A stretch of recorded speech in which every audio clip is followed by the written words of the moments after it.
představí se nám družstvo hasičů z Bohuslavic.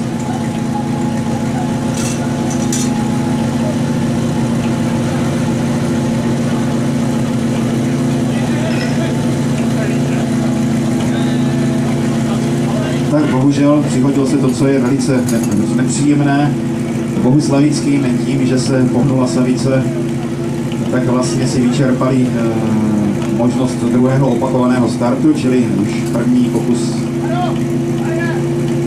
nebo první start. Tato možnost padla, no a mají ještě minutečku, nyní už necelou na to, aby si připravili základnu a pokusili svoje štěstí na podruhé.